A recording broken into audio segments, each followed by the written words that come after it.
Hello, welcome to the Learn English Lab. Great to be here. Today we're diving deep into something I think affects us all dreams, and specifically how our aspirations can really power your journey in learning English. That's right.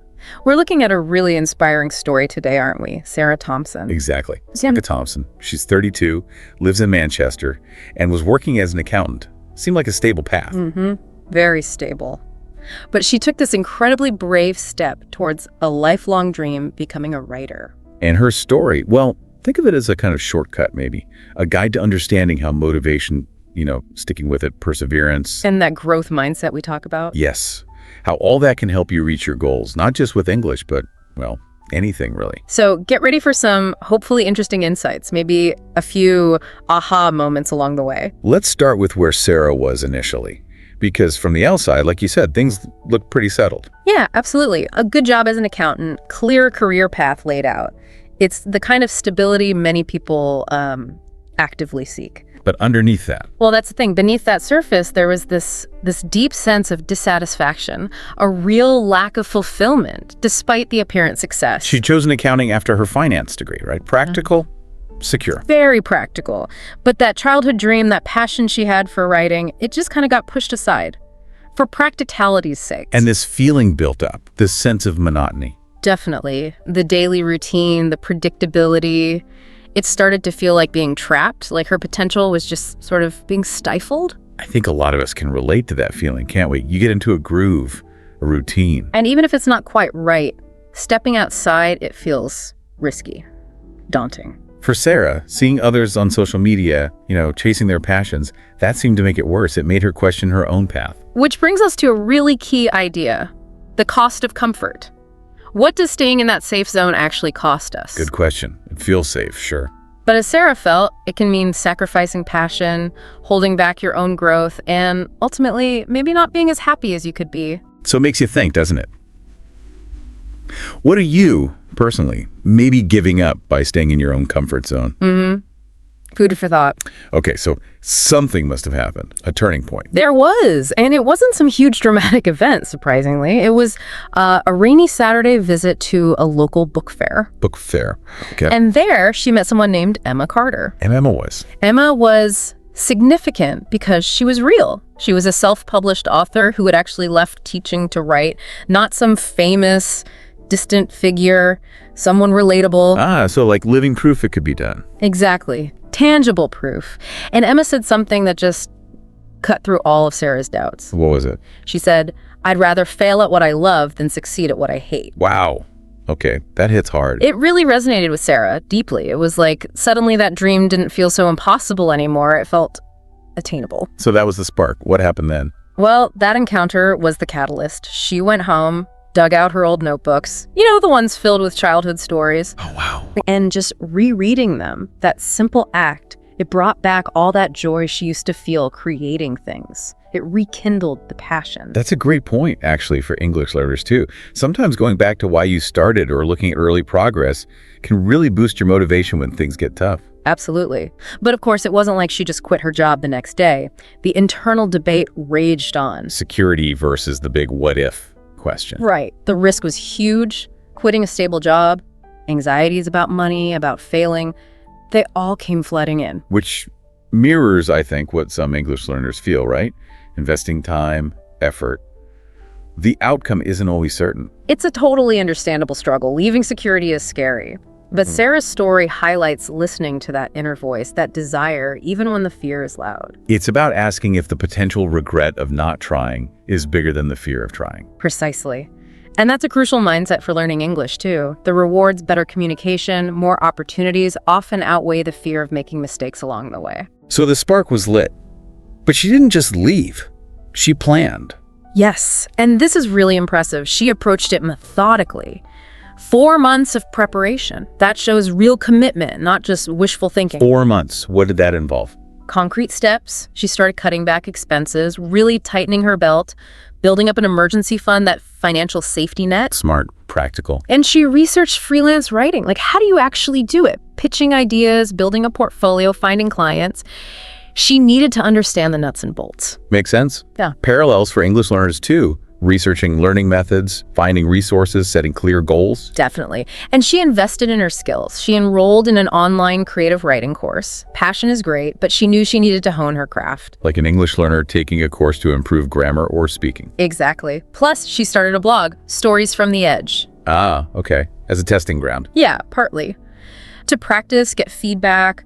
The readership was small at first, but the positive comments she did get were, hugely encouraging. Little boosts along the way, like maybe journaling in English or joining a forum. Right. Any space to practice and get a bit of validation. So all this preparation wasn't just about logistics. It was building her courage, step by step. So when the moment came, writing that resignation letter. It was still terrifying, no doubt. But it was mixed with this incredible feeling of, exhilaration. Freedom. Like maybe that feeling when an English learner finally speaks up in a meeting or has their first real conversation. Yes, exactly. That mix of fear and accomplishment. Preparation builds courage. Okay, so she takes the leap. The roller coaster begins. Oh, absolutely. The initial phase was pure excitement, freedom, time to write. But then reality bites. Pretty quickly, yeah. The harsh reality of, rejections from magazines, freelance work being scarce, inconsistent. That sounds tough. A bit like hitting a plateau in language learning, maybe. Feeling discouraged. Very similar feeling, I imagine. And the rejections led to financial pressure, obviously. So she couldn't just write full-time straight away. No, she had to take part-time jobs. Tutoring, waitressing. Quite a contrast to her old accounting salary. I bet there were moments of serious doubt then. Questioning the whole thing. Oh, for sure. Those moments are almost inevitable when you make such a big change. But her resilience here is key. How did she handle it? The doubt, the rejections? Instead of giving up, she used them. She actually studied the rejections, tried to understand the feedback. Okay, turning it into a learning opportunity. Exactly. And she joined a writers group for feedback, support, community. Plus, she just kept reading, studying the craft of writing. That's crucial for English learners too, isn't it? Viewing mistakes not as failures, but as data. Information to help you improve, seeking feedback. Absolutely. And that writers group sounds like it was vital. Having people who understand, who are on a similar path. Community support. Hugely important. And slowly, steadily, all that effort started to pay off. Her writing improved. And then, a breakthrough. A small one at first. She landed her first paid article. May not have been a lot of money, but the validation. Oh, that must have felt amazing. Proof. Yes. That it wasn't just a pipe dream. It was validation, a small win, but it fueled her motivation.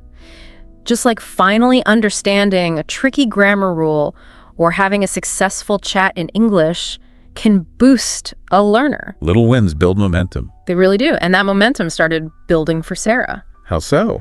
Well, her blog readership started to grow. People connected with her honesty. And then one post. The one about quitting her job. That's the one. Why I quit my job to write. It went viral. Wow. Viral. Yeah, resonated with people all over the world. And that changed things. How? Did it lead to something bigger? It led to a publisher noticing her, reaching out, which then led to a book proposal for her novel, The Dreamweaver, based on those old childhood stories. No way. From the old notebooks? That's incredible. Isn't it? So then came months of intense work, crafting, revising the novel, and eventually... Don't tell me. She got a publishing contract. Yes. Amazing. What about the freelance work? That was picking up too. Enough that she could finally quit those part-time jobs. Finances were still tight, mind you, but she was fully focused on writing. And that writers group was still important. Absolutely critical. Constant support, feedback, cheerleading. It really underlined for Sarah that this journey wasn't just about publishing a book. It was more than that. Much more. It was about resilience, finding community, and realizing she could actually inspire other people. That sense of connection, finding your tribe, just as important for English learners, finding study partners or online groups. Couldn't agree more. Small wins, community, resilience, they all feed into each other. Okay, so the book deal is signed. The breakthrough moment arrives. It does. 2.5 years after quitting her accounting job, The Dreamweaver was published. How did it do? Was it a huge bestseller? Not necessarily a chart topper, no. But its success was different. It really connected with readers, the characters, the theme of courage. It resonated deeply. So success isn't always about hitting number one. Not at all. And that led to other opportunities, Bookstore signings, speaking engagements. She got to share her story directly. Connecting with her audience, that must have been rewarding. Hugely. Like an English learner finally being able to connect with native speakers on a deeper level. And her blog, it kept growing too. It evolved into a platform for online writing workshops. Reaching even more people. Yeah, a global audience. Yes. And this is where you see her definition of success really shift. It wasn't just about money anymore. It was about Freedom, purpose, the impact she was having, inspiring readers, empowering her students through the workshops. That's a powerful shift. Redefining success on your own terms. A great lesson for English learners too. Maybe fluency isn't just about passing a test, but about the connections you make, the experiences you have. Precisely. Personal fulfillment, making a difference that became her measure of success. It prompts you to think, how do you define success in your English journey? Good question. And Sarah's story, while amazing, isn't entirely unique, is it? There are others. Definitely. Think of Amina Khan in Pakistan. Went from being a bank teller to launching a global fashion brand. She had a vision and stuck to it, despite a lot of skepticism. Skepticism. Yeah, people doubting you.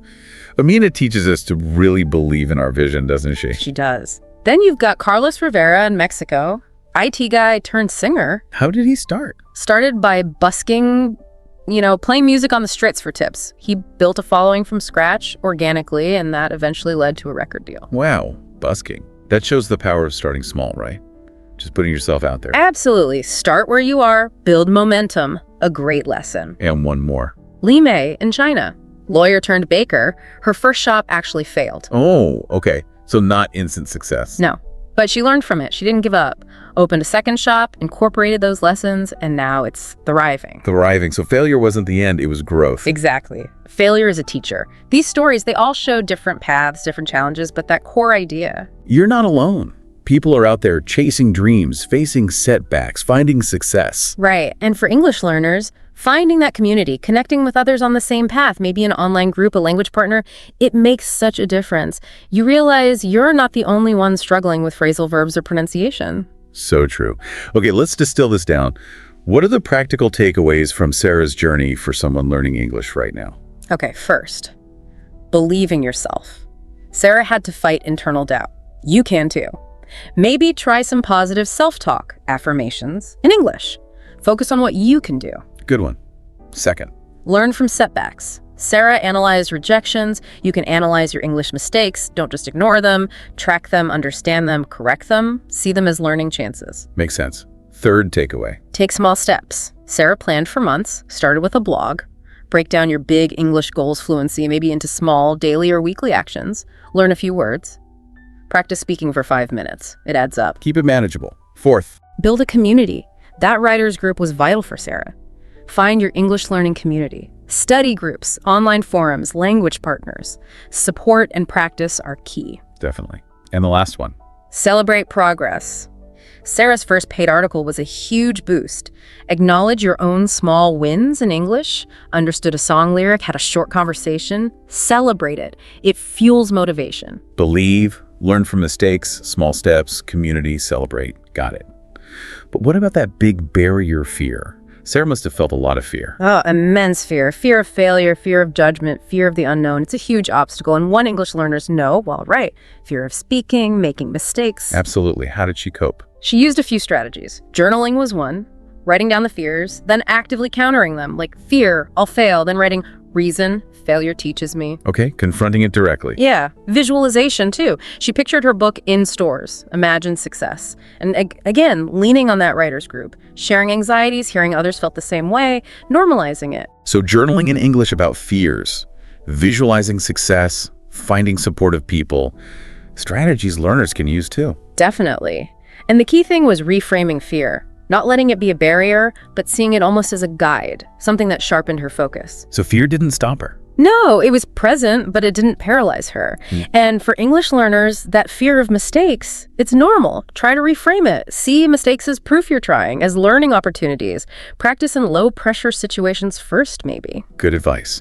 So fast forward. What does Sarah's life look like now, say 5 years after quitting? It looks pretty different. She's a published author. Her second book is out. Her blog has a huge readership. She's speaking at conferences, sharing her story. Wow. So she found stability again. financial comfort. Yes, she achieved financial stability and comfort through her writing and workshops. But beyond her personal success, there's the ripple effect. The impact on others. Exactly. Her story genuinely inspired other people to take their own leaps. And her workshops are empowering voices, maybe people who wouldn't have otherwise had that chance. So her legacy isn't just the books on the shelf. No, it's much broader. It's about the lives she's touched, the people she's empowered. And that's something for English learners to consider too. How can your improving skills create positive ripples? Maybe helping someone else learn, bridging cultural gaps, sharing information. All sorts of ways your impact matters. What a journey. Sarah Thompson's story is it's such a powerful reminder, isn't it? That dreams are worth pursuing no matter how daunting they seem. Absolutely. Her journey really highlights persistence, planning, community, all things that are so crucial when you're learning English as well. And as English learners, you listening right now, you are already showing so much courage just by being on this path. Remember that. Your dreams, your goals for learning English, they are valid. You really do possess more strength than you might realize. Take inspiration from Sarah. Identify your dream, maybe say it out loud, even just to yourself. And then take one small step towards it today. Just one. You absolutely have the potential to make it a reality. You really do. Well, if you found this deep dive inspiring, and we hope you did, please do like this video, share it with someone who might need a boost, and subscribe to the channel. Yep, subscribe for more content to support your English learning journey. Thanks for tuning in. Thanks, everyone. See you next time on the Learn English Lab.